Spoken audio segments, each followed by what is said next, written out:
Good evening. Good evening. All right, thank you. My name is Kristen Martin. I'm a deputy prosecuting attorney here in Indianapolis. I am the community prosecutor assigned to Juvenile, and my job is to coordinate all of our crime prevention efforts for youth and the families. We have a great night of programming designed for you guys tonight. We have brought some subject matter experts on juvenile law and when a juvenile case becomes an adult case. So just to kind of run through the logistics of this, obviously Andy said that there's some pizza and some refreshments back there. Please partake in those.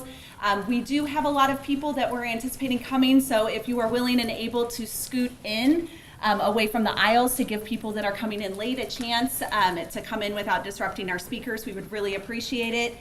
The restrooms are in the back of the room. If you need help finding those, let us know. And then in the meantime, I'm going to introduce our speakers. So the first speaker that we have tonight is the Honorable Jeffrey A. Gaither. He's the senior magistrate at the Marion County Juvenile Court in Indianapolis, where he has served since 1995.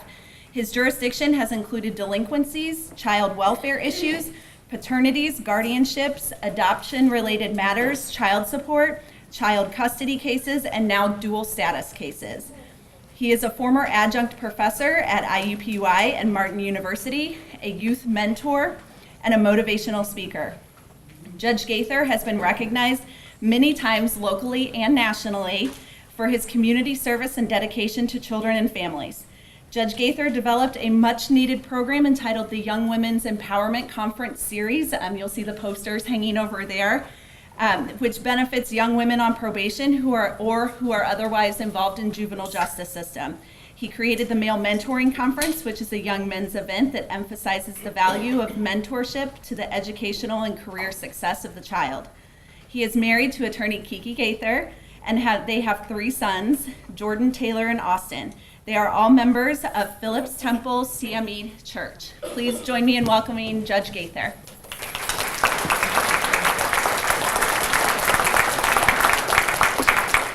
Thank you. Welcome. All right. Oh, yes. How about that? Well, thank you, ladies and gentlemen, and also thank you for the invitation to run my mouth on this evening. I get some more housekeeping. There'll be some. If you have questions, I guess we'll take them all at the end. And so I'm going to get right into this. So today we're talking about juvenile waivers. And more importantly, the title is When Juvenile Delinquency Becomes Adult Crime. So one of the issues that I face in court is what to do with a juvenile when the prosecutor asks for waiver. And just so we're all on the same page, and I know Pete will explain this even more in detail, but waiver is the process upon which the prosecutor asks the court to remove its juvenile jurisdiction so the child can be transported downtown to be tried as an adult, meaning they'll face adult penalties and adult sanctions and everything that the adult system has to offer. And so one of the issues and one of the questions that we're going to talk about this evening are what are the impacts of the juvenile system on juveniles, what are the impacts of the adult system, and those collaterally related issues. So, okay, here we go. Yes. Now, before we get started, I wanted to talk a little bit about what the statute looks like. And so the statute is the law that controls waivers, how it works. Now, there are many statutes that control waiver situations, and this is just but one of them. I don't want to be accused of cherry picking because there are some statutes that apply in this situation and some apply in different situations. But I just wanted to highlight in general what the court has to consider and what are the issues that have to be looked at when the state or the prosecutors are asking the court to remove juvenile jurisdiction. And so this statute is in the books, and you can see it's a heinous or aggravated act or act as part of a repetitive pattern of delinquent acts. And there's another statute that's for when a child already has an adult conviction. There's a statute that talks about for children who have charged with substance abuse issues and the like. But this is a general statute. We call it a Section 2. And in highlight in yellow, one of the things we have to look at is whether or not there's a repetitive pattern of delinquent acts. First, we have to also consider whether or not there's actually probable cause to believe that the child has in fact committed the offense. And the gray areas and the areas that are not so well defined is whether or not the child is beyond rehabilitation under the juvenile justice system, and what's in the best interest of the community and the safety of the community and welfare and things of that nature. So it really becomes a balancing act. And you'll see that because as we make these considerations and these decisions, you have to weigh what is the interest of the child, what's in the best interest of the community health and safety and welfare. Now, if we go back just a little bit, juvenile court here in Indiana is perhaps, you got a question? Real quick, what's an aggravated act? Something that's, okay, so if a child punches you in the face, that's a battery. But if he punch you 10 times, that's aggravated. Or if they punch you, then stomp on you, that's really aggravated. Or they punch you, stomp on you, and pour gasoline on you, and light you with fire. That's, yeah. And then steal your car, then run through your house. That's really aggravated. So. Really? Yeah, so, but what I was saying about juvenile court, here in Indiana, juvenile court is the second or maybe the third oldest juvenile court in the country. The first being Chicago. And so, and there's a reason why juvenile court is separate from adult court, even geographically. And we have our own code section, our own set of laws, our own set of policies, and we're separated from the adult system even by address. And that's because juveniles and children are constitutionally and developmentally different from adults. There's a whole list of studies and social studies and statistics that talk about brain development and this, that, and the other. And so that's why juvenile court, so we can treat children differently. And we'll get more on that later. So what happens when a juvenile is waived? And so here's the process. It doesn't happen automatically. In Indiana, for a child to be waived to face adult penalties, the prosecutor has to file a motion. They have to ask for permission. They have to say, basically, Judge, will you waive juvenile jurisdiction? We think this child needs to face adult penalty. So it doesn't I can't decide on my own. So the prosecutor has to ask. And so what happens is that the prosecutors will file a motion or at some time after, or sometimes at the initial hearing or sometime thereafter, but prior to trial. And I'll file this motion asking for waiver. And so we'll hold a hearing at some point during the time when the parties are ready. We'll hold a hearing. And the state will put on some witnesses, and the child will have, through his counsel, will put on witnesses. And then at some point, the judge has to make a decision as to whether or not to grant the petition or whether or not to deny the petition. And so one of the factors or consideration of those things I highlighted yellow. What's in the best interest of the community, its health, safety, and welfare, whether or not the child is beyond the rehabilitation of the juvenile justice system, and accordingly. So when the judge decides, when I decide whether or not to grant or deny the waiver, so that's the only thing that can happen. Either I say yes or I say no. If the waiver is denied, then we immediately set the matter for trial. It has to be set for trial within 10 days. If the waiver motion is granted, then I assess bond, and the sheriff takes the child downtown and is held in Marion County Jail pending the initial hearing, and the whole process starts all over again with the initial hearing and the filing of the charges. Now, according to the law, we only waive on felonies and not on misdemeanors. And so that's what happens when a child is waived. And so one of the questions that I wanted to discuss is whether or not the juvenile understands. And that's my answer to that is, I don't know. Now, that's a question I think that when Pete Hahn talks, he's uniquely qualified to talk about that, because in his career he's been both public defender and prosecutor, as I have well, but I didn't prosecute or defend in the juvenile system. But Pete has the luxury and the unique opportunity to have a viewpoint on both sides of how that would work. And so he's prosecuted kids and asked for waivers, also defended the same. And so whether or not a child understands, that's a difficult question for me to ask. I know in my conversations with children in court, I ask the question, and I can only go on what they tell me. If they tell me they do, I have to believe that they do. Although sometimes I think that the children and adults as well will answer questions they think that whoever's asking the question really wants to hear. And that's not necessarily the case. I'm not asking to hear myself talk. I want to know, do you really do understand, what you're about? Now, the defense attorneys and the public defenders at juvenile court, I think, are exceptional. I think they're above average in their advocacy and above average in their zealous representation of children. So I don't have any concerns that children are being railroaded or abused in that way. I don't have those concerns at all.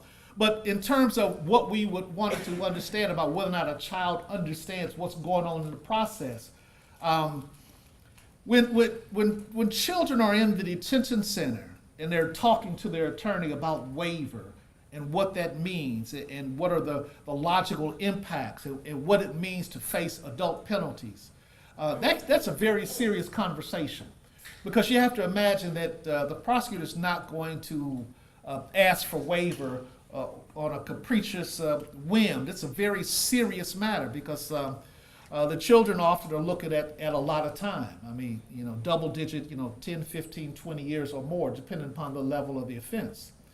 And so that's a very serious and weighty decision that a child has to make. And so I often wonder whether or not they have the mental capacity and the development of the brain to really, really comprehend what that means, to know that you may not be out of a facility for a very long time. But that's the system that we have. And so when attorneys have this opportunity to discuss with children, these are some of the factors that have taken advantage, because the capacity to understand is an individualized situation based upon the brain development, the home environment, and all of these that go on to make up children. Some kids are better able to make hard decisions, and some children can't do that at all. Now, what is the role of parents? Parents in juvenile court play a very important role, and one of those is just be a parent, to be supportive, to be there. You can't imagine how many times I've had children in court where parents and children are not on the same page, and I've witnessed screaming matches. Well, where either a parent or a child will say, I hate you, and I've had them cuss at each other. I had one mother slap her son on the back of the head, but I actually didn't see it because she asked for permission to do so. And somehow I dropped my pencil. I heard a whack, and I looked up. So the sound was on the record, but I didn't see what happened. I'm sure that's what happened, but I don't know. And sometimes a good whack is are we recording this? Yes, we are. So no, a good whack is not the thing to do, although I digress, because you can spank your children, says so entitled.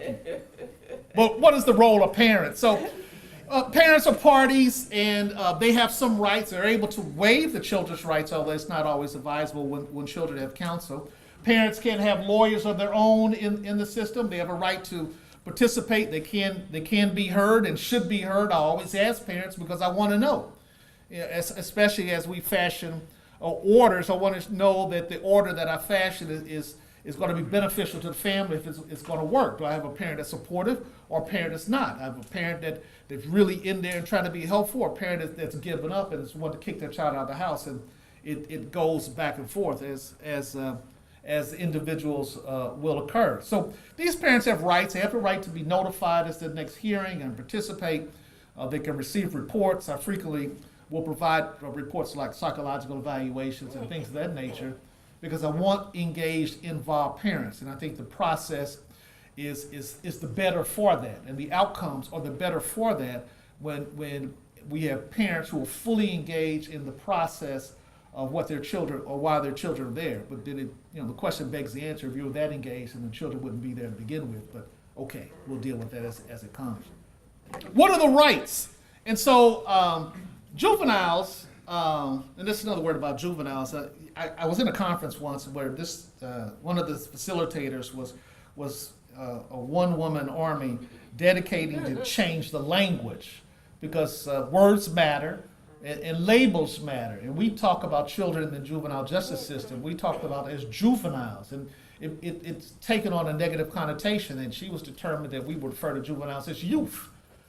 but I've been doing this for a long time, and my hands type juvenile. So nevertheless, the rights of juvenile, they're the same as they are in the adult system. So they have a right to have an attorney, have a right to remain silent, the right to cross-examine witnesses, the right to compulsory process, meaning they have a right to subpoena witnesses on their behalf, and a right to have get evidence and documents and whatever is necessary. They have a right to be present in court and to participate in all aspects of the hearing. And it used to not always be that way, but over the course of the development of juvenile court and the development of the rights that juvenile have, we now have reached this point where juvenile court is a full court and not just a hearing room where one person decides. Because if we reflect back earlier, I was talking about the history and development of juvenile court. I mean, it grew out of a child saver movement where there were orphan homes and things of that nature. And at the start of the Industrial Revolution, when we were moving from an agrarian society where children were needed to work the farms, and as we come into the big city, then children were no longer necessary for the production of the home, and so many people would kick their children out. So certainly in the larger cities like New York and Philadelphia, Chicago, and things of that nature, we had roving bands of children. No one knew what to do with them. And so that's, became one of the genesis of adult courts. And so at the very beginning, the rights were not afforded to juveniles in terms of what they had a right to participate and so forth. It just didn't happen. You met in a room, there was a judge or a magistrate, and then even probation officers weren't in vogue then, and probation officers came much later. But we have since, thankfully moved beyond that. And so now we have all the constitutional rights and the Bill of Rights applies. We now have those are available for juveniles. And so that also includes Fifth Amendment rights not to testify. So they can't be compelled to testify against themselves or to be a witness against themselves. They can sit there, and some of them do, and sometimes that's the better for it. I had a trial last week where a young man was charged with an offense. He was charged with shoplifting, and there was a video.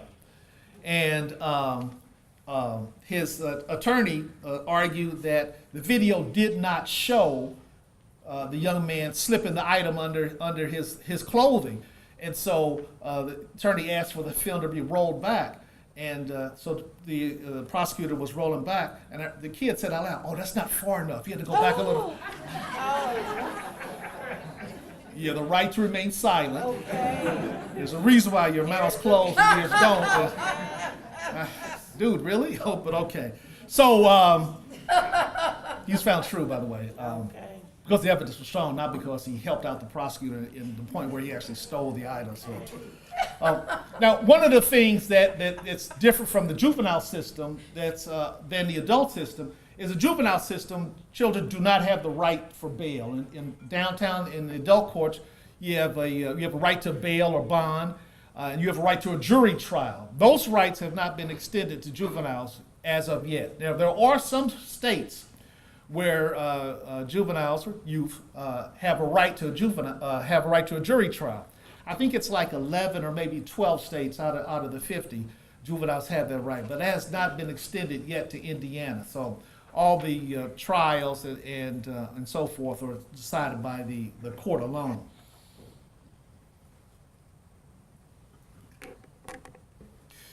The question is, what are the effects of detention on juvenile?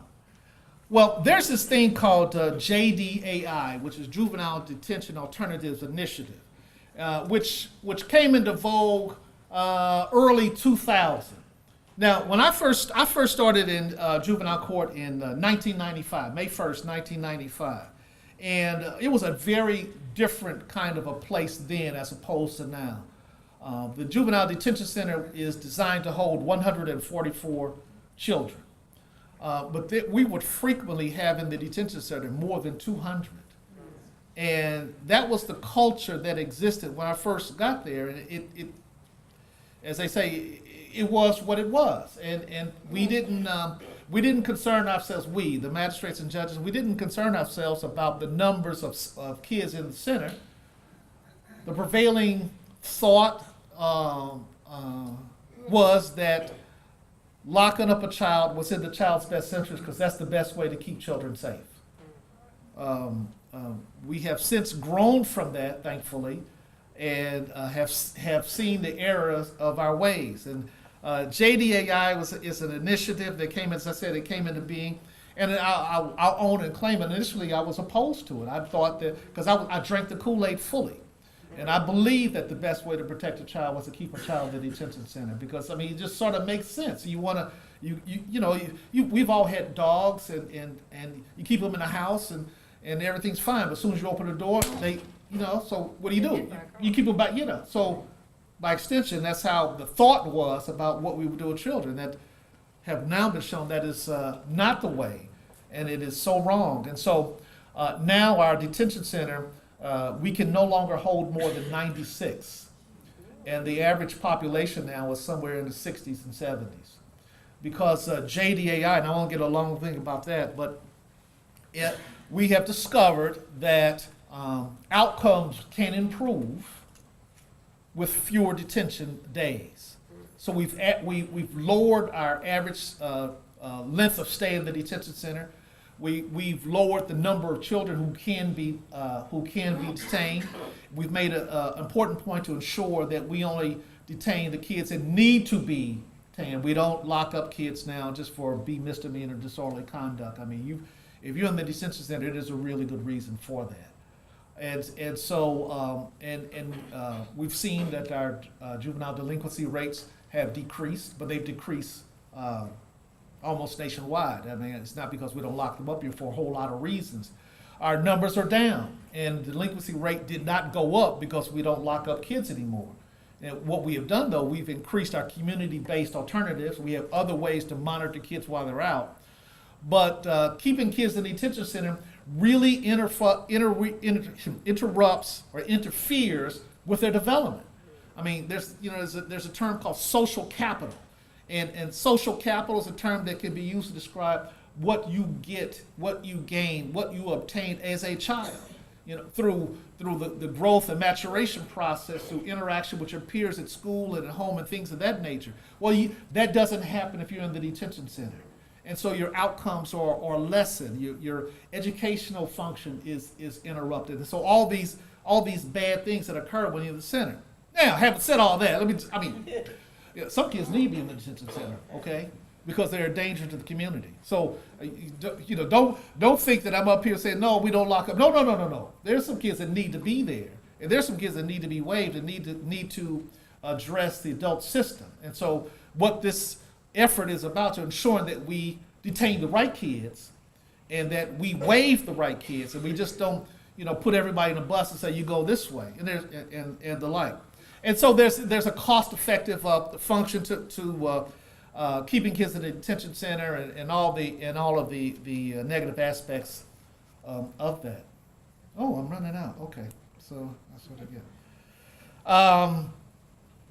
And so, what are the impacts of the adult system on juvenile? Well, as you can imagine, everything you can imagine is probably so.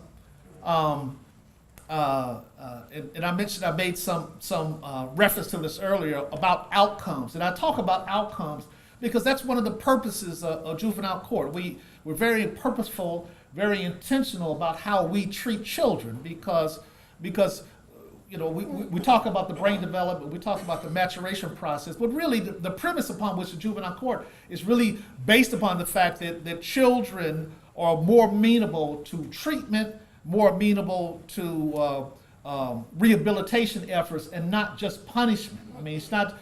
Lock them up is an easy thing to do, but it doesn't necessarily solve the problem, because everybody who goes to jail eventually, not everybody, but most people go to jail, eventually come out.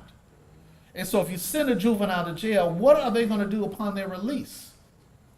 And all of this, the statistics are it's a mixed bag. It doesn't really suggest that improves outcome and necessarily improves community safety. Surely, yes, the community is safe while that child is detained, but when that child gets out, if they're not able to get a job, if they're not able to support themselves, if they're not able to be a positive member of society, what do you think is the likely thing will happen?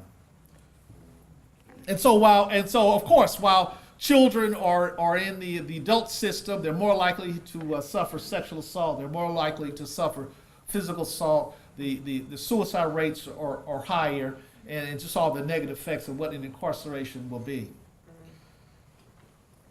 And so, so the question begs the answer: how does society benefit from waiver? Now, what I've listed here is some assumptions, and some of the assumptions is that the threat of jail will reduce crime, and that if we treat juveniles as an adult, then they will be scared straight because of what the impact of what the adult system will be.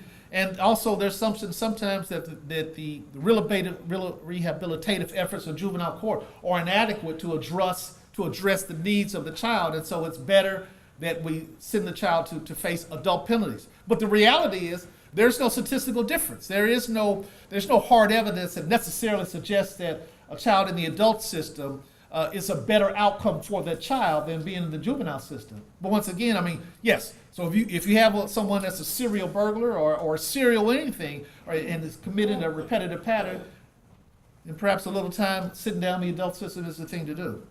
But our stats show that the recidivism rate for juveniles that as in the adult system is actually increased, and that the outcomes for the child are not nearly as sufficient or satisfactory having been in the adult system. I'm almost okay. This is working very well. So these are some of the recent trends, and I say recent. I'm going like the past 10 years of what the juvenile laws have been about.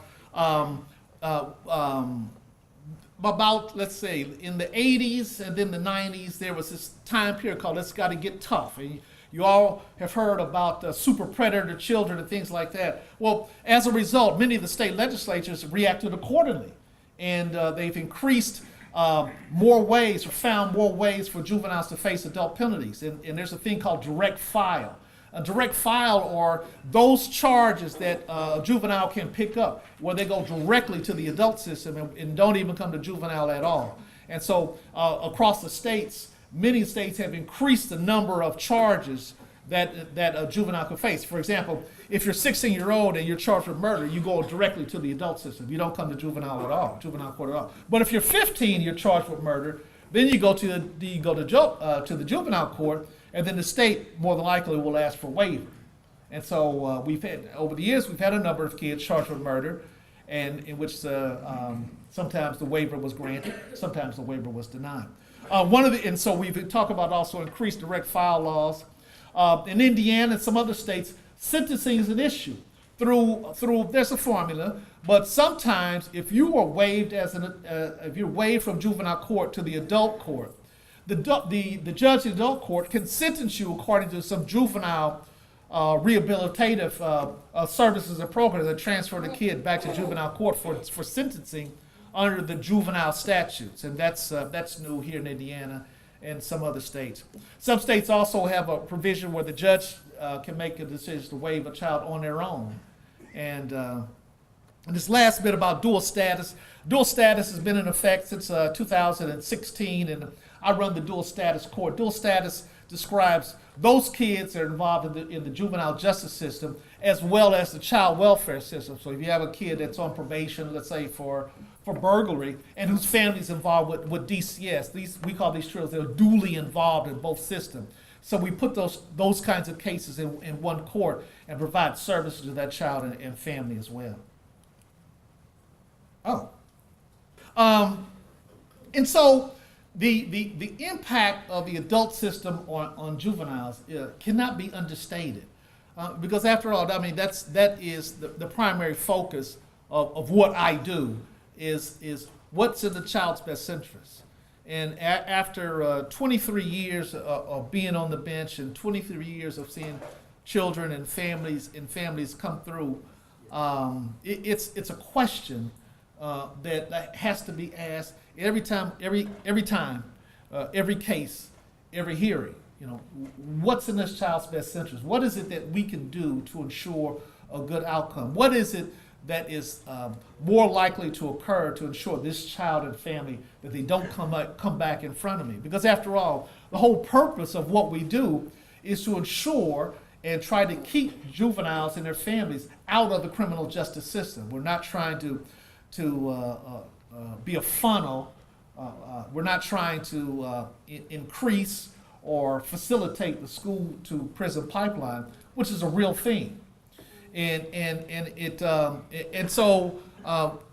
Trying to discover what's in a child's best interest can be very, very difficult, because not everybody has the resources necessary to appropriately parent their children.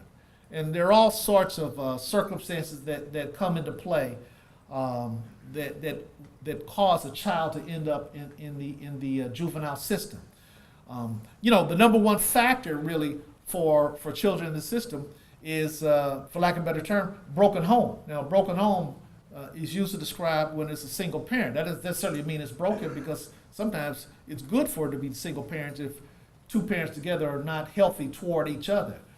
But the child that I see least often is a child that lives in a home where the biological mother and the biological father are married to each other and they live in the same home. I don't see that child. I see them one time, but repetitively, no, it just does not happen. There's a whole lot of reasons for that. I mean, you got twice the amount of resources, twice the amount of everything that a child needs in the main. That the better opportunity, a better balance, you can for a child to model their behavior, because children certainly will model your behavior. They'll do what you do when you're looking, and they will do what you do when you're not looking. And so when we have married parents in a home, that is the best way to improve outcomes, is married families in the same home. And so all of our rehabilitative efforts, all of our efforts to help children really tries to model that effort. And often in the foster care system, we find ourselves raising children. And, government does a terrible job at raising children, and we ought not be in the business of doing that. I really hate our foster care system, but what is the alternative? And there has to be an alternative, because not everybody can live in a two-parent home with a dog and 2 cars in the garage and that kind of thing. I wish they could, but it's just not possible. And so there has to be some kind of a process, some kind of a thing in play that the children can benefit without shuttling them to the adult system. And so, hence, juvenile court stands in the gap for that purpose. Another thing is that to be considered is the adult criminal justice system is not designed for children. I mean, it's not designed to handle the youthful offender. It's not designed to handle the child whose brain is not fully developed, and all of that. And so they struggle. The adult system really struggles. Maybe struggles not the right. They do try very, very hard to accommodate youthful offenders. Many of our adult penitentiaries have sections that are reserved just for juvenile, and it has to be the saddest thing there is in the world for children to spend their time in the adult system. Now, on the other hand, though, I mean, if you stealing cars and breaking into homes and killing people and continuing to be a problem in the community, you have to do something. And so it really becomes, as I mentioned before, it really becomes a balancing test as to what to do. Chris, I can't read that at all. You better just shout it out. 5 minutes, yeah. I got these new glasses, but it's good for reading, but I can't see those little numbers. And so, the adult system is, as I mentioned before, it's just not designed for juveniles. But trying to figure out what to do has been a lifelong or age problem for the justice system. What to do about the youthful offender, what to do about the child who continues to commit crimes, what to do about a child who continues to be a problem in the community when mother or father are either unwilling or unable to, or sometimes refuse to appropriately parent their child, or refuse to do that which is necessary for happy and prosperous growth and safe welfare development and all of that. You got to do something. So, here comes the adult system. We'll take that problem off your hand if you're not able to handle that.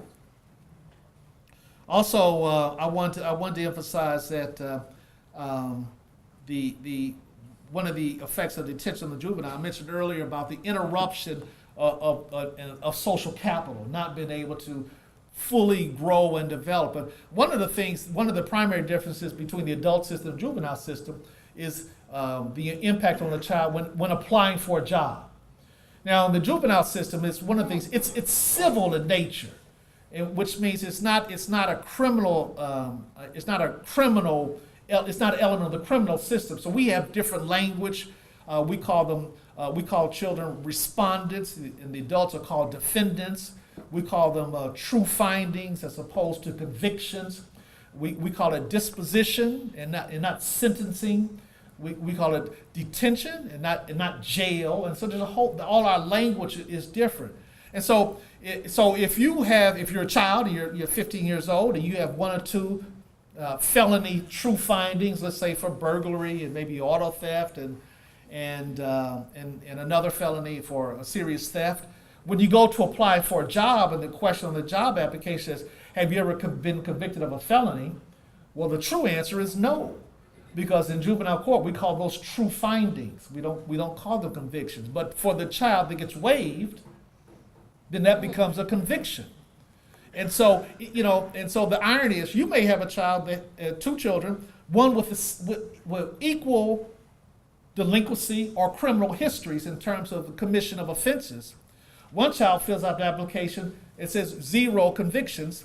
The other child fills out the application, has to list their felony conviction. But they may be the same, depending upon how they matriculated through the system. And so the child that has no convictions per se may get the job. The child with the convictions may not get the job. But yet it may be the child may have a more serious delinquency history. So you can start to see the inequities that come from that. No, time doesn't allow, but and then if we want to add and talk about racial disparities, and how that impacts the system, because even though we've reduced our average length of the stays in the detention center, we've reduced the actual number of children in the detention center, we had no impact on the racial disparity of the children in our juvenile justice system. We still have, I don't know what the statistics are, but it's greater than what the general population has to offer. That continues to be a problem. That's a continued problem in the juvenile justice system here in Indiana and the criminal justice system in Indiana across the country. And that's the subject of another conversation altogether. 2 minutes, two football minutes. So, no, we don't want to talk about the rights. Judge, would you like to talk about the conference? You know what? Let me talk about the conferences. Thank you for the assistance, a nice segue. I'm having two conferences. One on this Saturday, October 13th at Warren Central High School. Last year was it is the Male Mentoring Conference, and so the conference was designed primarily to offer services to boys who are on probation or otherwise involved in the juvenile justice system or the child welfare system. Although it's open to any person, it's totally free. Free parking, free lunch, T-shirts, swag bags, and services. Last year we had about 400 youth from across the county. I'm expecting that many or more. I've got some fantastic community partners in the name of Anthem, Department of Child Services, Child Advocates, Prosecutor's Office, the juvenile probation officers. I've got a fantastic team, and we've worked very hard. This year I'm going to be the guest speaker. My message is about purpose. I ran into a young man that has graduated from the juvenile system and now is working his way through the adult system. But he has created his own foundation, and he had T-shirts that said, "My purpose is." And I'm gonna steal that idea.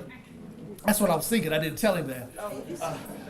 So our T-shirts this year is "My purpose is." And so I'm going to talk about what is your purpose?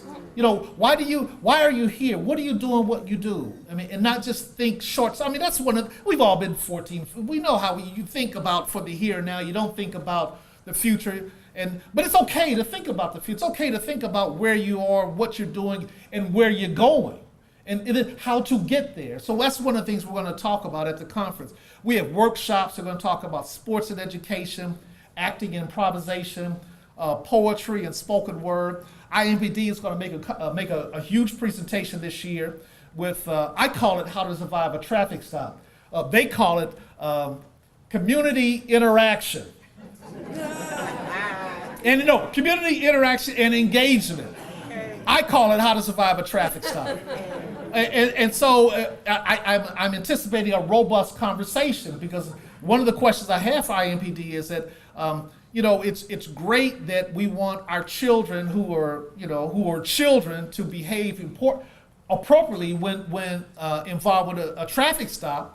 But it's more important for the officer who's trained to do that to allow for the children's behavior so everybody can walk away alive. Now, I'm not carrying water for IMPD, but I do happen to think they do a better than average job at this kind of a thing. Moving on with the prosecutor's role in the waiver process and the transfer of cases to adult court, I would like to welcome Peter Hahn.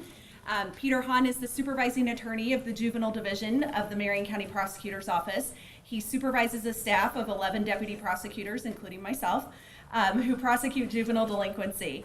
He's worked in the juvenile justice system for over 28 years, including time as a juvenile court public defender, where more than 12 of those years he served as the supervisor of the Marion County Public Defender's Agency for Juveniles. In 2004, he came on board with the Marion County Prosecutor's Office Juvenile Division to help create the Juvenile Repeat Offender Unit and serve as the division's assistant supervisor. He also served as a commissioner on the Indiana Commission of Disproportionality and Youth Services in 2008. He currently serves on the Indiana State Juvenile Justice Advisory Group, the Department of Child Services Local Regional Services Council, as well as the steering committee of Marion County Juvenile Detention Alternatives Initiative. Peter is married and has two 20-something-year-old kids and a cat. He currently enjoys riding a road bicycle for several miles at a time, eating any kind of chocolate, and taking naps. All right.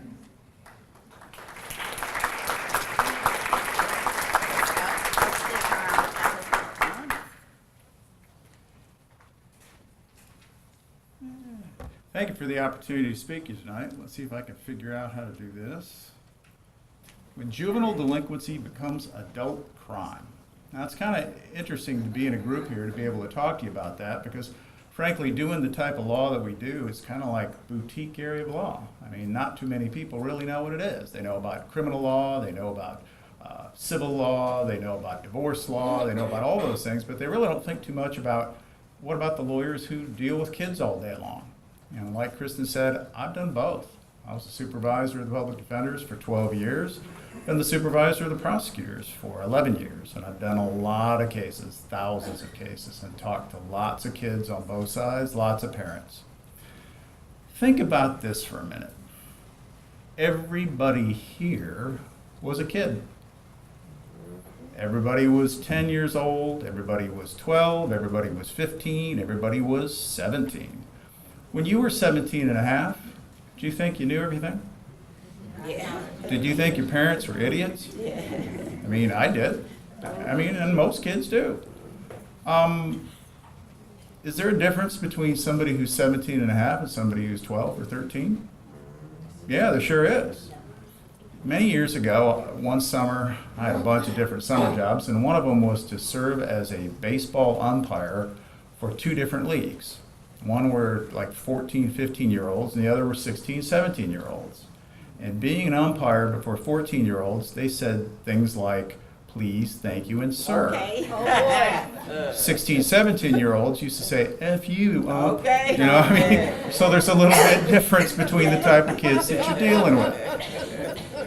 Somehow 16, 17-year-olds tend to think that they're grown, and sometimes they do things that are pretty violent. They sure do. Now, the juvenile justice system, or the juvenile courts, they were created on the parenting model. And the whole idea was that the juvenile court becomes a parent when the parent can't or won't. That's that simple. So you're stepping in and taking the place as the court as being their parent when their parent can't or won't. So think about, show of hand here, how many people have been a parent?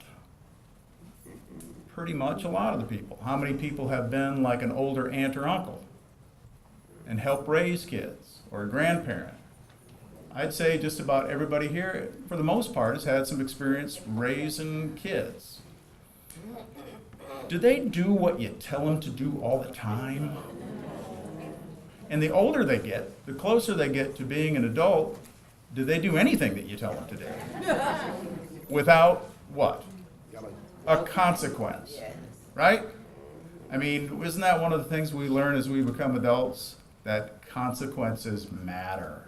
That your actions have consequences. They sure do. If you don't get up and go get a job, you won't have any money. If you don't, go out and be friendly to people, you won't have any friends. How many times you said things like that to your kids? Like, if you wear that, people are going to laugh at you. I used to say that to my daughter. She says, I don't care, I think it's cool. And she's worked in retail with clothes and stuff, and she's great at it. Like, what does dad know? And so that's pretty much the way it works. So think about that for a second in the context of juvenile justice.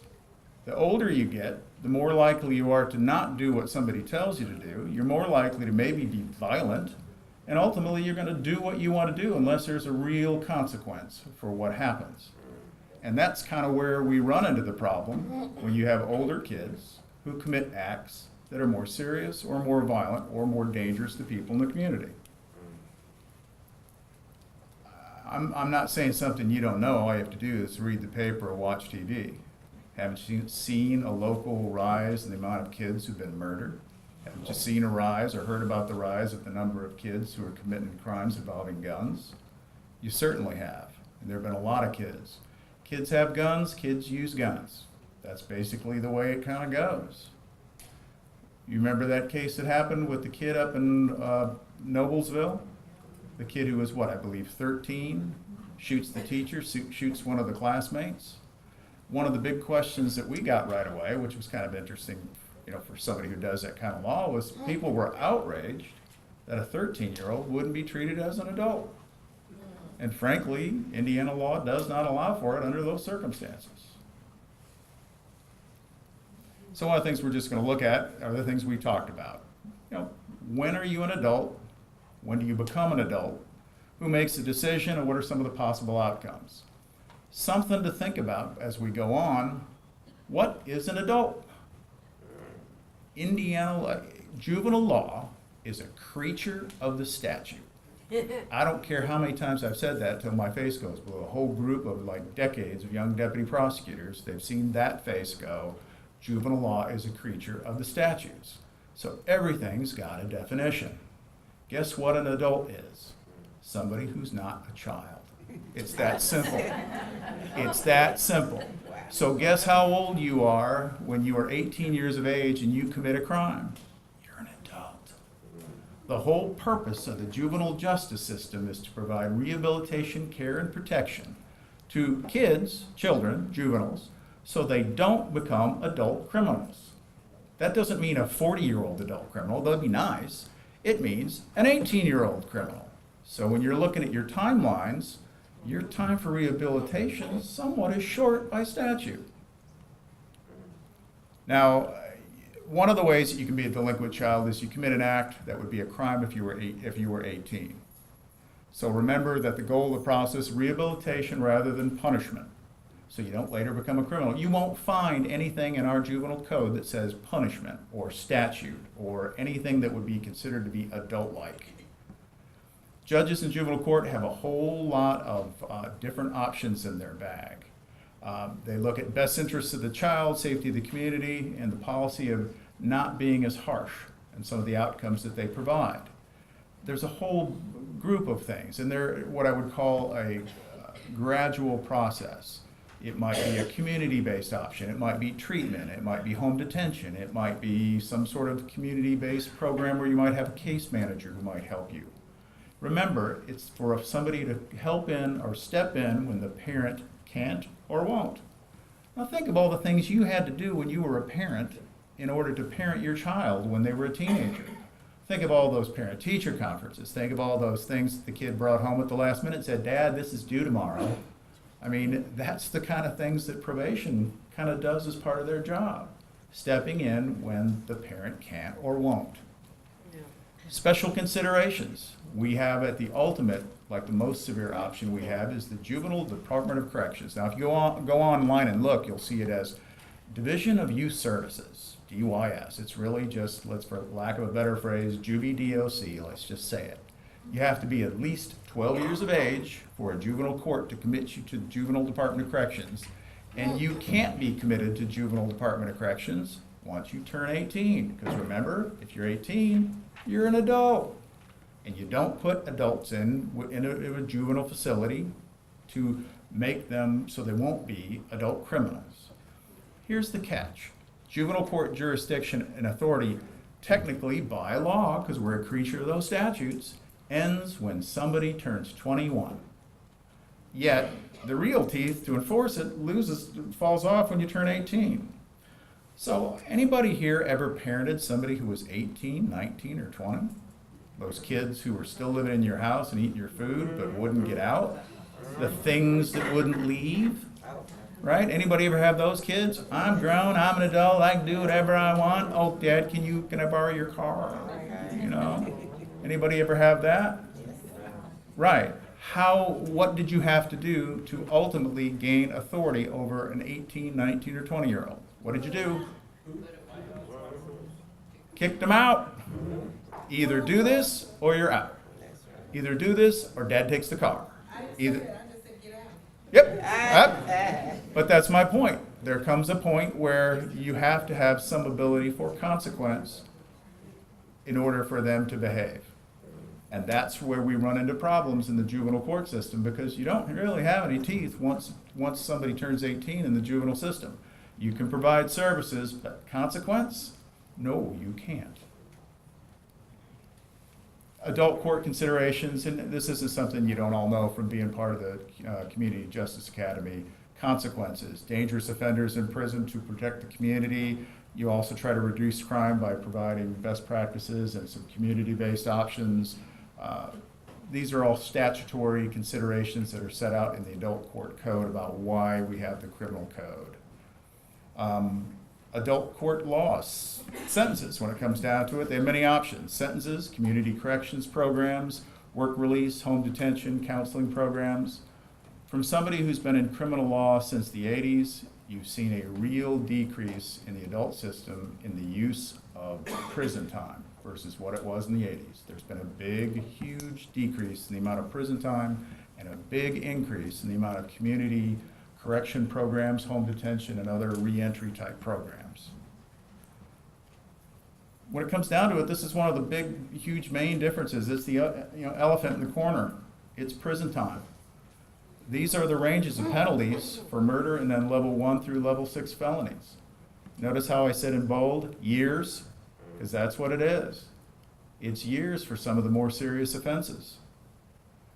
Now, one of the things that the judge talked about was about direct file. Now, direct file has a bunch of fancy names throughout the country and what they call it, but we call it direct file. And it's the prosecutor's decision. It basically says that the juvenile court does not have subject matter jurisdiction. Subject matter jurisdiction means authority. A small claims court does not have subject matter jurisdiction over a murder.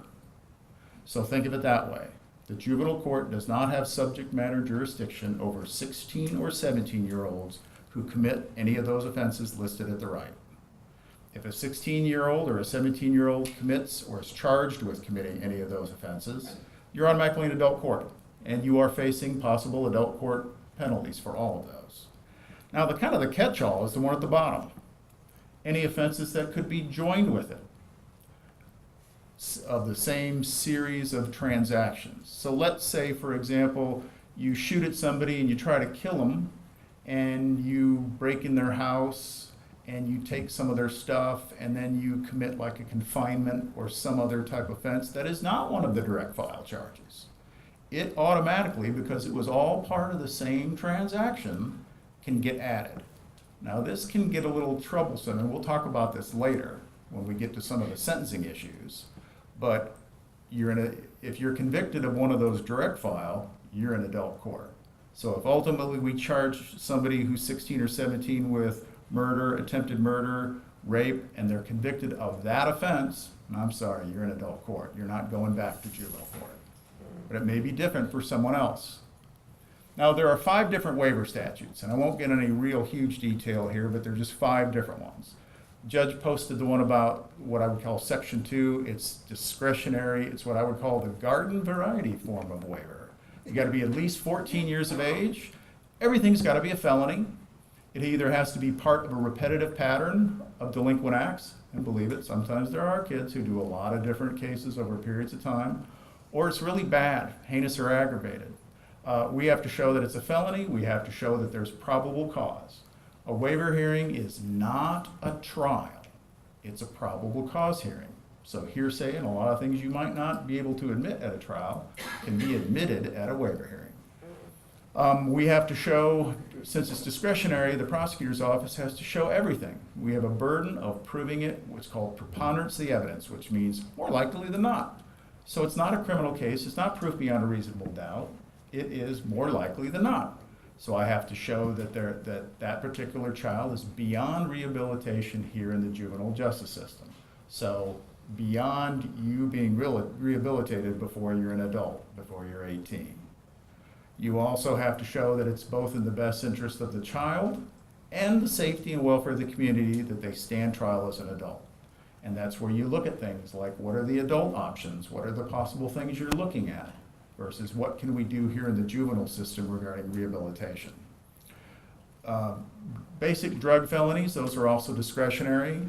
Murder, you have to be at least 12. And the 2 presumptive ones, murders alone, and then you have Section 5, which is for people who are 16 or 17, and there's certain types of more serious offenses. Presumptive means once I show your age, once I show that you're charged with the requisite offense, once I show that there's probable cause through my detective or any other fact witness that you did it, the burden of proof actually shifts to the other side.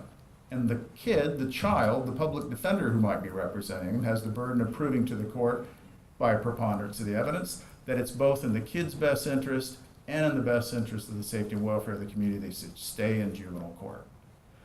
Now think about that for a minute. You're a 14-year-old kid and you commit a murder and it's particularly heinous. Think of the evidence that you might see as to why it would be in the best interest of the community that you should stand trial as a juvenile. So those can get pretty bad and pretty nasty. One of the things that's always fascinated me is when we hear arguments about the juvenile brain and how juveniles can't make good decisions and they do all those, things because their brains aren't formed. Who commits murder? I mean, think about it. When you watch local news or you see about it or you read things about statistics, who commits murder? Usually people between the ages of 17, 25 to 30. It's not 14-year-olds. It's not just 16-year-olds. It's not 15-year-olds by and large. We maybe have 1, 2, 3 times a year where we charge somebody under the age of 16 with murder and have a waiver hearing.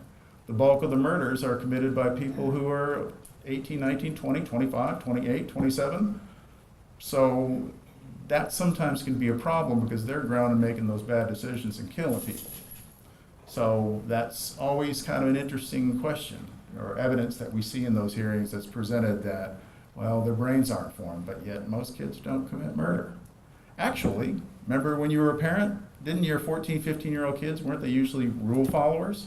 That's wrong, I can't do that. Or Mom, you said that I couldn't do that. How many times did, my daughter was always arguing with me. Like, but Dad, you said this. Oh, geez, make it. I did say that, but do it anyway. That kind of thing. But those are generally the 5 waivers that we see. Hearings require full investigation and hearing.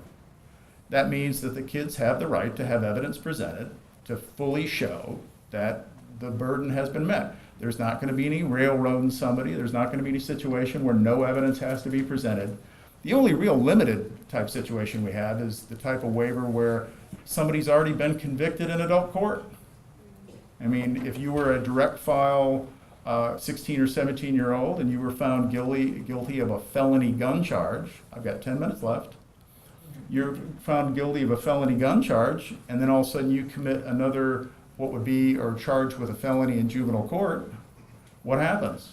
Well, all we have to do is show the certified paperwork that you have been convicted and it's you. So then you go to adult court on that next case. Once waived, always waived. You kind of saw that from the judge, and I'll talk for just 2 seconds about it. If you have gone through that waiver hearing and you have been waived, you will not be coming back to juvenile court on any case that would be a felony charge. If it's a misdemeanor, got in a fight with my mom, well, yeah, you will be coming back to juvenile court on a misdemeanor offense, but not for felony offenses. Waiver back. Judge also talked a little bit about this. This is a provision that recognizes there are those times where some juvenile has been 16 or 17-year-old, is direct filed in adult court, but is not convicted of the direct file charge. So what happens when the person's been charged with murder, attempt murder, or some other really heinous offense, and then they wind up only being convicted of, let's say, felony theft? The law now allows the court to hear evidence on rehabilitation, the services that can be provided in the court in best interest of the community, and make a decision whether or not he will send it back to juvenile court or not. If he does, he's, presto changeo, using magic and actually turning the case back into a juvenile delinquency case. It will not be an adult criminal case anymore. Yeah, he looks at his services, rehabilitation, and best interests. This isn't used very often, but it's a placement in a secure facility. When you have those kids who are under 16 that are in the adult system for murder, and there aren't many, but there are a few, there's a statute that allows for the adult criminal court to place that individual in a secure private facility rather than prison. Now, that doesn't mean they're not going there, because when they turn 21 is like the edge, where then you've got to go back into the adult DOC system. But you can see how that might be a little troublesome, that you have to be 12 years old to be waived to adult court for murder, and yet you're convicted at 13. What are they going to do with it? Put you in with 45-year-olds? No, they're not. They have the ability to put you in a secure private facility. This is something that has come into effect the last few years. A judge, if you're waived or if you're direct filed, and it's going to be a conviction, not a waiver back, the judge, if there's room at the juvie DOC inn, can allow you to actually go to juvenile DOC as kind of a opportunity to provide services and rehabilitation there. So what the judge can actually do is, let's say, for example, you're given a sentence for, let's say you're waived on a burglary. The judge could say, I'm going to give you, let's say, 10 years or 8 years incarceration. I'm going to give you 5 years suspended, but I'm going to suspend the entire thing and put you in juvenile DOC. And then provide some sort of requirement that you actually go through and actually work the program and actually succeed in the program. There's a formal review hearing by statute between their 18th and 19th birthday. And that's kind of like the moment of truth. How did you do? In most situations, the judge can go anywhere from, I'm just putting you in jail. It's violate you and put you, give you the original sentence that he gave you.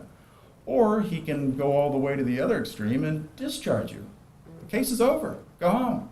Or he can do somewhere in between, which includes all the different type of programming that would be available in any adult court sentencing. It gives youthful offenders an opportunity to earn or show rehabilitation, show some sort of reason why, based on consequences, that they've learned something and have altered their behavior, and the court can at that point give them a break that they've earned. There are exceptions. They need the agreement of the prosecutor in these exceptions. Murder, attempt murder, kidnapping, rape is an A or 1, criminal deviant conduct, which has been repealed, but robbery, the serious robberies. So think about this. You don't get to alter the sentence in the most serious cases we have without the agreement of the prosecutor's office, which was a fair compromise that they reached when they passed the law. This doesn't apply for the most part, but one of the things that kids don't think about is, well, I have a juvenile history, but I haven't really gotten any trouble as an adult. Years ago, when I was a public defender, and even in private practice, I would talk to people, and I would be talking to them about a case, and they say, yeah, that case, I beat that case. And you're like, well, they pled the rape down to an attempted rape. I wouldn't really call that beating the case, but it's still on the record.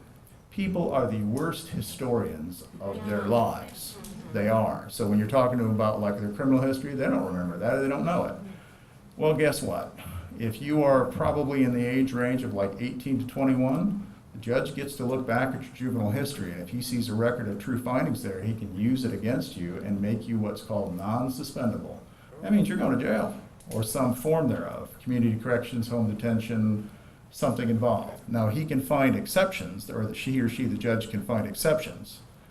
But those are all totally discretionary with the court, whether or not the judge would actually allow them or not. But if you're the kid, you don't want to be in the position of committing that next adult felony. And they looked 3 years from commission of the juvenile acts to commission of that adult felony. If within that 3-year period you had the juvenile acts. And I think that's it. I didn't do too bad. So I think, do we want to take a break, or are we ready for questions? Questions? Okay.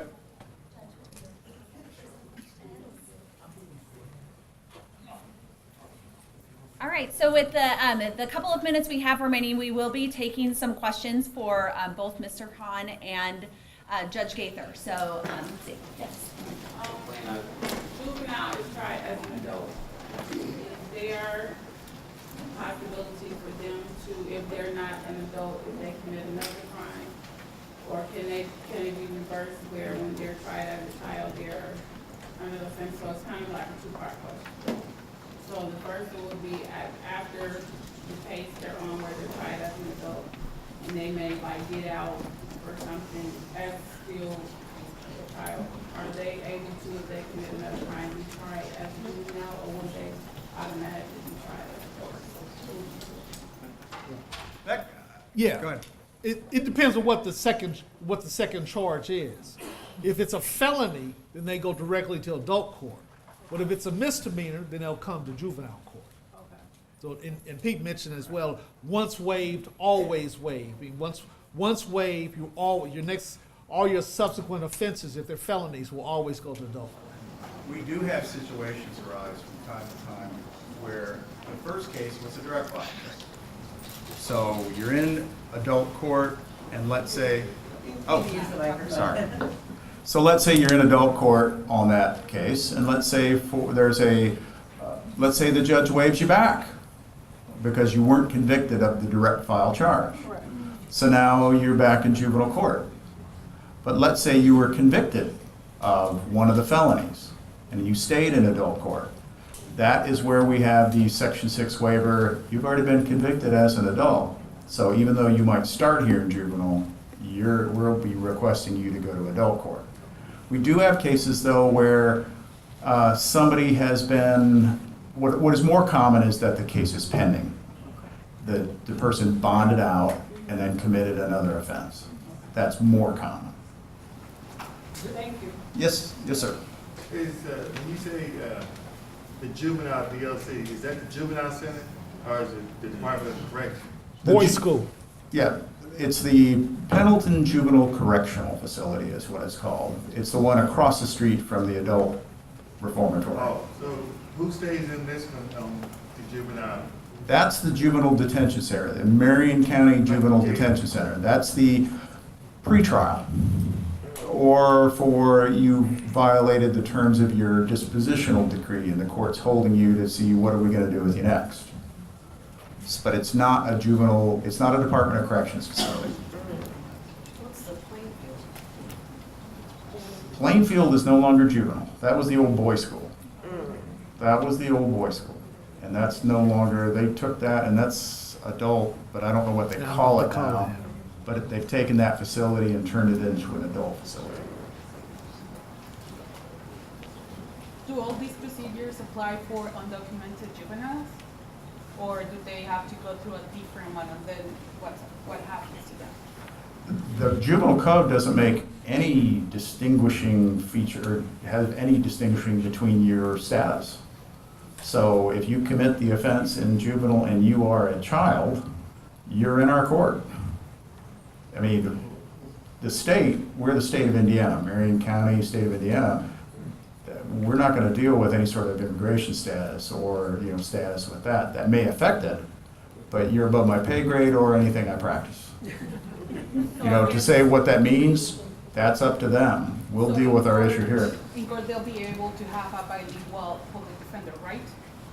They may or may not have that. They'll certainly have somebody who is an interpreter. Like both the prosecutor's office and the Marion County Public Defender Agency employ people to help interpret in those situations.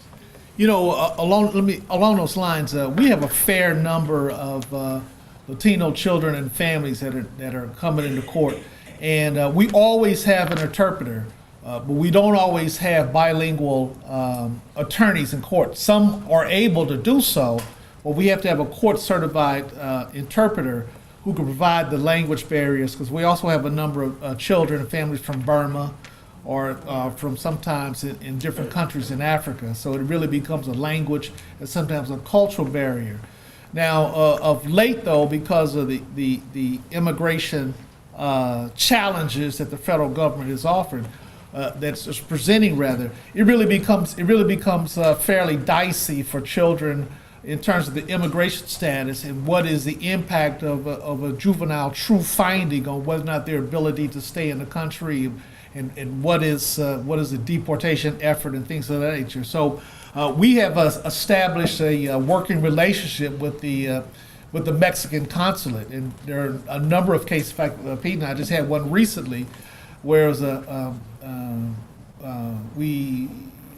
there was a resolution involved that involved the Mexican consulate in ensuring that the child was able to go back and things of that nature. Yes, sir.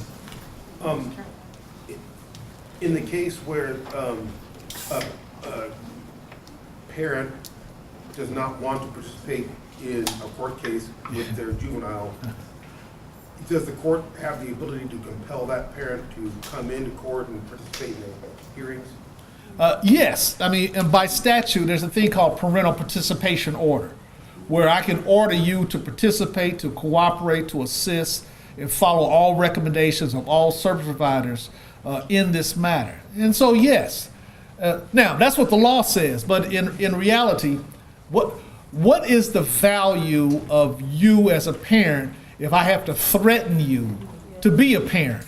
Now, I mean, the law allows me to as a consequence, to put you in jail for a contempt of court if you don't cooperate fully.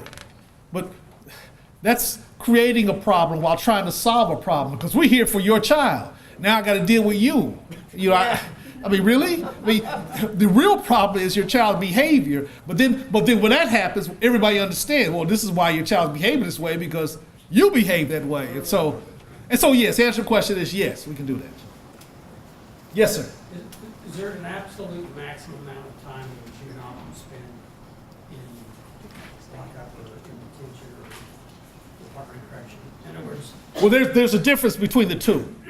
In the Department of Corrections, you can stay there until age 21, unless earlier released, if you go there as a juvenile.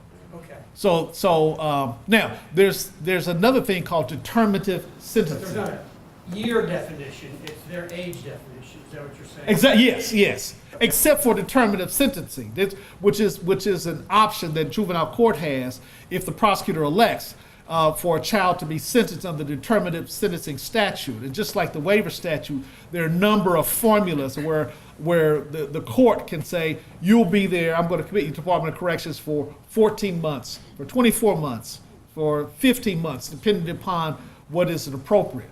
Now, I happen to know that the Department of Corrections does not like that, because because when a child is released, it's one of the factors that DOC uses in order to control the conduct and behavior. Because if the child knows they're going to get out, no matter what they do, they're going to clown and act a fool for the entire time. But if a child knows that they can't get out unless their behavior is appropriate, then that becomes an incentive for appropriate behavior while we're housed in a juvenile facility. So that's another primary difference from the adult system. Adult system, you go there for 10 years or 5 years or whatever. That's what it is. Thank you. Yes, ma'am. I have a question. I went out to the juvenile justice, I'm a nerd, so I'm looking at the stats. And I'm not understanding under the stats, you say that there's disparities in the system. Yes. There's not even classification for white, it doesn't say white. So right there, I'm having a problem looking at the numbers. And I'm just asked, the question that I have is, what is it? I'm a social worker. Yes. So what is it that we can do to help with this process and the disparities that might exist within the process? Well, I would say step one is what you're doing. And this is the kind of forum in which that kind of question can be put out there and addressed. Step two is more of a direct action. I mean, you know, we're talking about politics. If you want to have an impact on the general legislature in terms of what the rules are, what the law says, and that means there's some elected official that's in charge of something within the process that's going to be responsive to the community. And so I think this would be step one in order to do something. You raise a problem, and then you find a way to address the problem. Yes, ma'am. What do you do for when you have special needs children that gets involved, and also that the parent is also special needs, they really don't understand? What do you do? What is out there for them? Because where I work with, I deal with a lot of children that are on IEP. The parents special needs, they really don't understand. They just go by what the person tells them to do. Well, I'm gonna let Pete answer this as well. Those kinds of situations offer a real challenge to what we're trying to do. And one of the things I talked about is whether or not the juvenile understands. And when there's a mental capacity issue, and we have a fair number of those kinds of cases, very often the parent has a mental capacity issue as well. I mean, there are times when some children have been found to be incompetent not to stand trial. And that's very worrisome because it's not unusual for the child to commit another offense and yet another offense. And even worse, sometimes they commit sexually based offenses, but yet they're found to be incompetent. Now, we have some tools available for us in terms of competency building services that some facilities have to offer. Sometimes they're successful and sometimes they're not. And so we really do scramble trying to figure out, okay, what is the right thing to do here? How do we keep the community safe? How do we observe public safety, but yet how do we provide consequences for the child? How do we fashion services that help the child make better decisions, help the family as well? Now, sometimes those that may be in a situation where dual status approach may be involved, and where the Department of Child Services needs to be involved so we can provide general services to the family. But I know that Pete has a perspective as well. You know, those cases sometimes are the cases that cause some of the most problems. Because what are we going to do? A lot of times we've had situations with those cases where the behavior of the kid isn't always the behavior of a 17-year-old who's going to do whatever they're going to do. It's a 14-year-old with an IQ of 50 who may not understand everything that's involved here. You also have what makes it, can be a problem, or at least a factor, is that all of the services that are outside of the juvenile detention center have to be approved and paid for by the Department of Child Services. Yes, I saw you blow up, like, yep, it sure does. You also have the ability under the juvenile code for the juvenile court to do a civil commitment for a juvenile. But there's no money in the Department of Mental Health for commitment for juveniles. They got no money there. I mean, there is no real budget. There's like a handful of beds throughout the state for mental health beds for kids. So it pretty much falls on the burden of DCS. So then you're playing that, is this the kind of case where you can convince them to get involved with it? Many times we've had cases over the years involving just the kind of kids and moms you're talking about, where the prosecutors, the defense attorneys, the court, probation, and DCS are all pulling in the same direction. It's not about this person really is a danger to the community. It's like, what are we going to do? If we just put this child back out in the home with mom, something bad could happen to that child or the parent. So each case is a little different, you know, and sometimes we've got to do what we have to do as prosecutors. Other times it's like, what can we do to help this situation? But they're put on my thinking cap and creative cap in those cases. It's really what it is. Now earlier you mentioned, let me just do yes, this. you can finish this, yes. Earlier you mentioned, if you want to do something, if you really want to do something about that. The mental health services for juveniles in Indiana is shameful. It's shameful. I mean, a kid comes in and I got nothing. I got nothing. And the real shame of it is we all know what's likely to occur. And the state legislature offers nothing.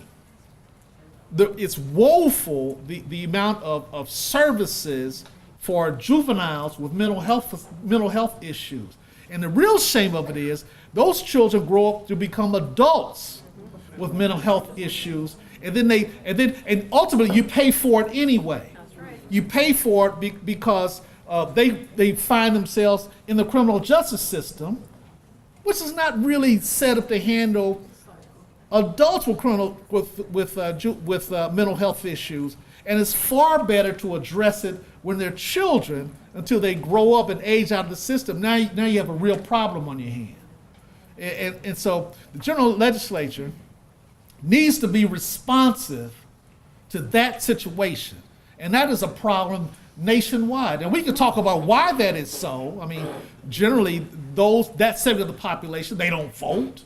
It's not sexy. There's not a lot of money there, but that's where the problem exists. So you see these school shootings and these mass shootings and whatnot. Ultimately, you find there's some kind of a mental health issue that went unaddressed, that went untreated, and that people knew as an adult. So, having said all that.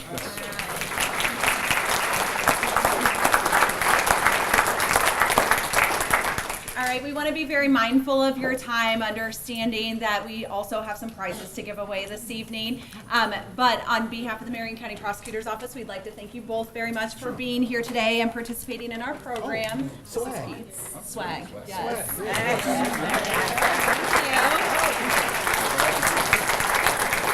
And at this time, I'd like to welcome Prosecutor Corey to say a few words. I just want to thank everyone again for coming out. It sounds like it was a very informative session, which is not surprising. I don't think there are two people in the entire state more knowledgeable about juvenile law than Judge Gaither and our Peter Hahn. And so, again, thanks. I'm glad I got here because I checked out Judge Gaither's tie, and I'm going to look for. I'm going to go look for one this weekend. I need that tie. Just so there's no question about the legitimacy of the door prizes, I think Judge Gaither should draw them. We'll see you next Monday.